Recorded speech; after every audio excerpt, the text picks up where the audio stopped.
The Creature Constitution, Independence Hall, Philadelphia, Philadelphia, 1786.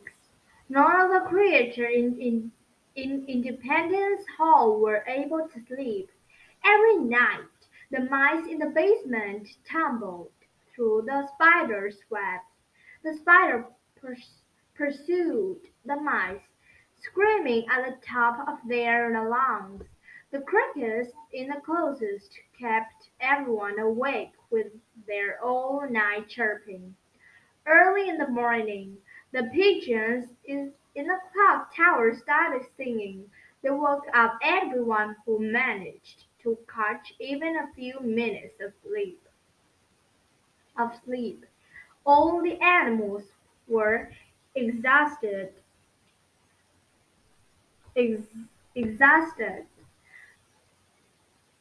and miserable. Maddie was sick and tired of being exhausted and miserable. She had the largest ear of animals in Independence Hall, and she heard everything. The nights were becoming noisier, and she was concerned that no one would never have a good night's sleep. One morning, she heard humans discussing something that sounded important. Maddie sneaked into the room and listened as they argued about their new nation constitution. They needed some rules that everyone in the country would follow. The rules would bring the separate, separate parts of the country together. Mary thought a constitution was an excellent idea, so she organized a meeting of all the creatures.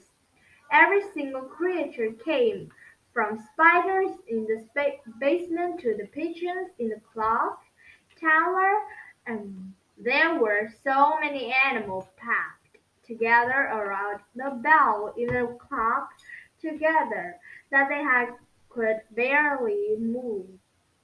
Thank you for coming, everybody, Mary said. The humans have a great idea. They're writing a constitution. We should have our own constitution. What is constitution? Asked a pigeon. It's a document that explains rules that we all live by, Mary said. We don't need any rules, said one of the spiders.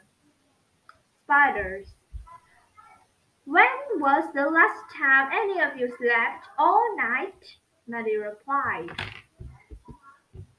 The cricket keep keep everyone awake, one mouse snapped. Boo, cricket, yelled pigeon.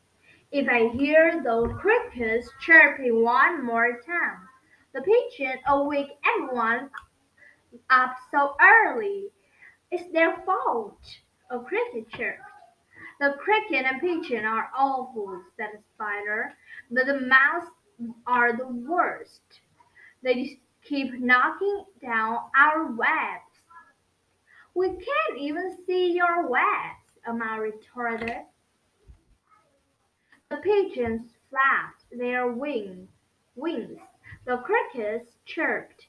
The mouse squeaked, and the spider whined.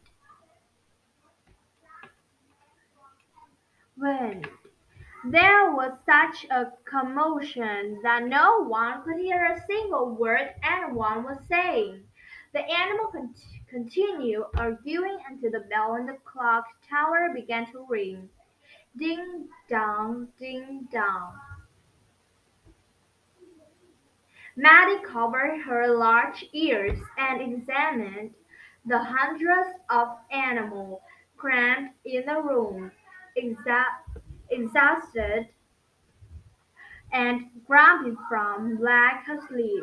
They weren't achieving anything. Maddie remembered that humans she saw in their meeting was representing in different states. It would be impossible for everyone who lived in the country to meet in one room. After the last bell chimed, Maddie said to the group, "Listen, we all want to sleep, so we need to work together." "That's what we're doing," called Spider. "We can't meeting together in one room because there are too many of us," Maddie said. "Go back to where you live and choose five creatures to represent your group. The creature you choose will represent your concern and problem at a meeting tomorrow. The representatives will then vote on what the new rule will be." "Maddie right," said one of the other mice. "We are not accomplishing anything." The groups returned to where they lived to figure out who would better represent their group. They decided to take votes so everyone creature would have say. The elections lasted until late in the evening. In September of 1786, the creatures signed their constitution. Mary had listened to all the creatures and had convinced them to all work together. Since she was such an amazing listener, the creatures asked Mary to be their leader. Whenever the groups had a problem, they would bring it to Maddie and the representatives.